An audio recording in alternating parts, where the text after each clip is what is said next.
আসসালামু আলাইকুম রহমতুল্লাহি ওবরকাতুহু। সম্মানিত দর্শক,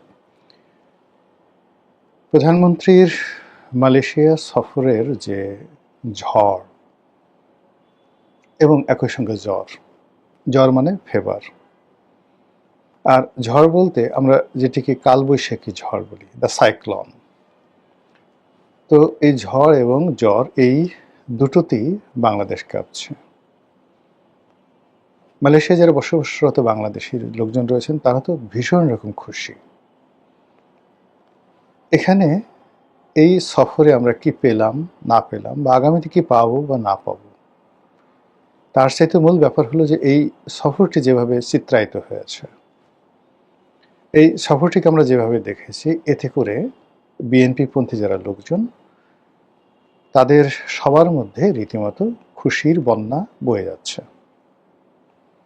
আর অন্যদিকে যারা বিএনপি বিরোধী লোকজন, বিশেষ করে আওয়ামী লীগের যারা লোকজন রয়েছেন, তাদের একেবারেই মন খারাপ, ভীষণ রকম মেজাজ গরম হচ্ছে, রাগ হচ্ছে যে কি করে সারা জীবন যাকে তুচ্ছ-তাচ্ছিল্য করলাম, যাকে গালাগালি করলাম, যাকে বালক বললাম, লেখাপড়া জানে না, ইত্যাদি ইত্যাদি নানা রকম দুষ্ট পডিগাল বয়, তারপর শেষে মানে কি না বলেছি, সেই হাওয়া ভবন, খাম্বা হাম্বা ইত্যাদি নানা রকম কারেন্ট ঠারেন্ট বলে গালাগালি করে কত গান ঠান বাজালাম। আর সেই মানুষটিকে মালয়েশিয়ার প্রধানমন্ত্রী আনোয়ার ইব্রাহিমের মতো বিশ্ববরেণ্য একজন রাজনীতিবিদ, সিজেন্ট, তার মতো মানুষ তাকে বন্ধু হিসেবে স্বীকৃতি দিলেন। শুধু তাই নয়, নজিরবিহীনভাবে দুনিয়ার অন্য কোনো দেশের এরকম ঘটনা আমার নজরে পড়েনি। তার এই সফরকে কেন্দ্র করে তিনি একটি গান, বাংলাদেশের অত্যন্ত জনপ্রিয় একটি গান, সেই গানটিকে ব্যাকগ্রাউন্ডে রেখে আমার বন্ধু মহা জাদু জানে এই গানটি বাজিয়ে ওই সফরের যে বিভিন্ন স্টিল ছবি বা ভিডিও ফুটেজ, এগুলো সব একত্র করে মালয়েশিয়ার প্রধানমন্ত্রীর যে সরকারি ওয়েবসাইট রয়েছে বা পেজ রয়েছে, সেখানে এটিকে আপলোড করা হয়েছে।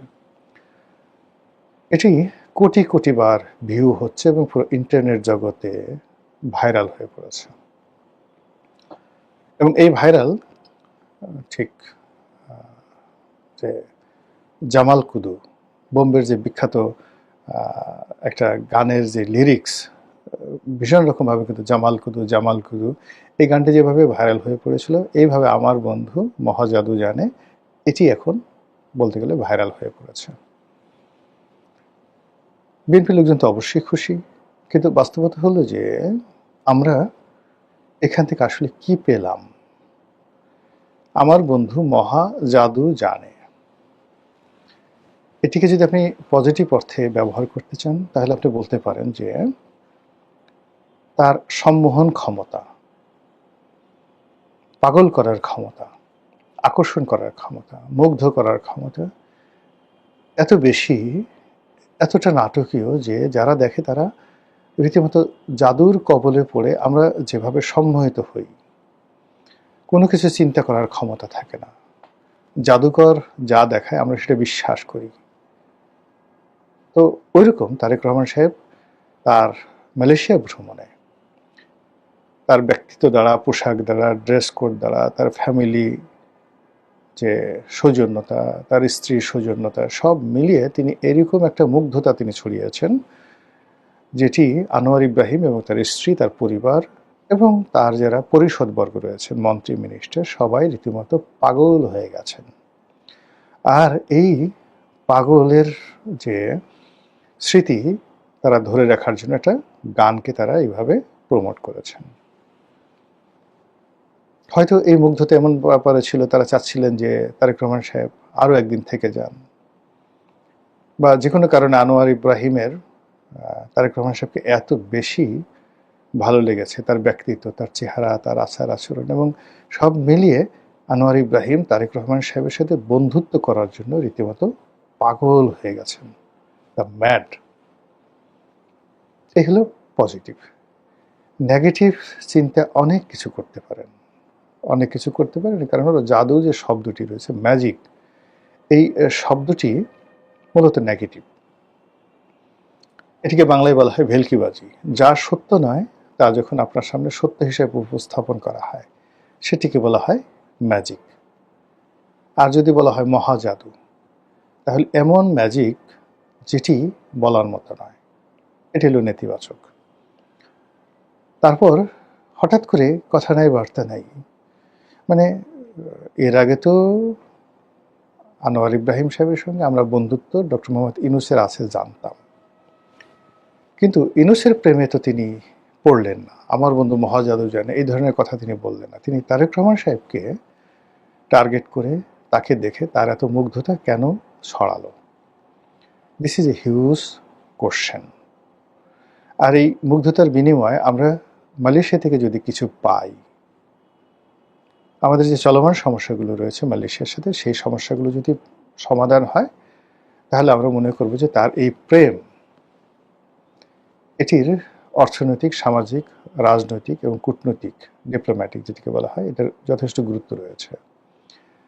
কিন্তু এটা যদি কেবলই এটি গান হয়, কেবলই তারেক রহমান সাহেবকে প্রশংসা করার জন্য একটি ওসিলা হয়, বা এই ভ্রমণের কোনো যদি বস্তুগত মিল না থাকে, তাহলে আগামী দিনগুলোতে আনোয়ার ইব্রাহিমের ব্যক্তিত্ব নিয়ে, তার চিন্তা চেতনা নিয়ে, তার ব্যক্তিগত জীবন নিয়ে যে প্রশ্নগুলো অতীতে ছিল, সেই প্রশ্নগুলো আবার সামনে চলে আসবে।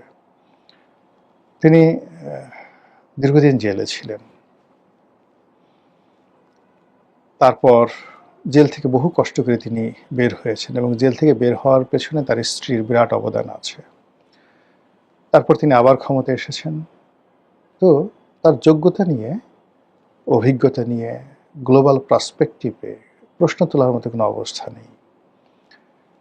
তো কাজেই তিনি যে প্রেমে পড়েছেন, জাদুর মন্ত্র বলে মুগ্ধ হয়ে আছেন, আমরা সেই জাদুর বাস্তব ফলাফল দেখতে চাই। এ গেল এক। কিন্তু প্রধানমন্ত্রী শেখ হাসিনা, তার জমানাতে উনি মালয়েশিয়াতে গেছেন কিনা বা আমাদের মনে পড়ে না। এ কারণ হলো ওনার যে বিদেশ সফরগুলো ছিল, কোনো বিদেশ সফরেই তারেক রহমান সাহেবের মতো এরকম জৌলুসপূর্ণ ছিল না। ফলে এটা বাংলাদেশের মানুষের স্মৃতিতে, যেমন আপনার স্মৃতি, আমরা তিনটা স্মৃতি আমরা ভুলতে পারবো না। এক নম্বর স্মৃতি হলো যে বেগম খালেদা জিয়া একবার থাইল্যান্ড যাবেন। তো থাইল্যান্ড যাওয়ার সেই প্রোগ্রামটিকে কালারফুল করার জন্য থাকসিন সিনাওয়াত্রা, তখন থাইল্যান্ডের প্রধানমন্ত্রী, ও দেশের শীর্ষ ব্যবসায়ী, তিনি তার নিজস্ব বিমানে করে ঢাকা চলে এলেন, এবং ঢাকা এয়ারপোর্ট থেকে নজিরবিহীনভাবে বেগম জিয়াকে রিসিভ করে তিনি নিয়ে গেলেন থাইল্যান্ডে। এই বিরল অভিজ্ঞতা বাংলাদেশের আর কখনো হয়নি। আরেকটি অভিজ্ঞতা বেগম জিয়ার জীবনে হলো, সেটা হলো তিনি বিরোধী দলীয় নেত্রী যখন ছিলেন 2011 বা 12 সালে, তিনি ভারতে গিয়েছিলেন।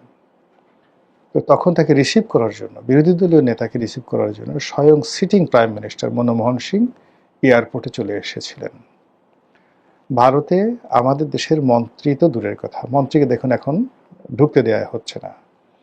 ইভেন শেখ হাসিনা যখন প্রধানমন্ত্রী ছিলেন, একজন মহিলা উপমন্ত্রী, সেই মহিলা উপমন্ত্রীর মতো একজন মানুষকে দিল্লি এয়ারপোর্টে পাঠানো হতো তাকে রিসিভ করার জন্য।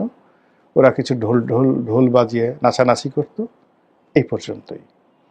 তো সেক্ষেত্রে বেগম জিয়ার সেই যে এয়ারপোর্টে রেড কার্পেট যাকে বলা হয়, অভ্যর্থনা, মনমোহন সিংয়ের উপস্থিতি, এবং তিনি নিজে বেগম জিয়ার গাড়ির দরজা খুলে দেওয়ার যে দৃশ্য, এটি এখন আমাদের দেশে যারা মানুষ, ফরেন ডিপ্লোম্যাসি যারা দেখছেন, তারা এটা খুব এনজয় করেন। আর তৃতীয় ঘটনা ঘটল এই মালয়েশিয়াতে।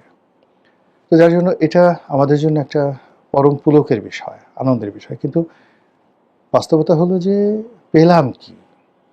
সবই তো দেখালেন, কিন্তু আমরা পেলাম কি? মালয়েশিয়ার প্রধানমন্ত্রী তার যে বক্তব্য দিয়েছেন, সেই বক্তব্যে স্পষ্টতই বোঝা গেল যে বাংলাদেশ থেকে তারা শ্রমিক নিচ্ছেন না। বাংলাদেশের উপর যে নিষেধাজ্ঞা দেওয়া হয়েছে সেটি তারা তুলছেন না। অধিকন্তু আগামীতে শ্রমিক নেয়ার ব্যাপারে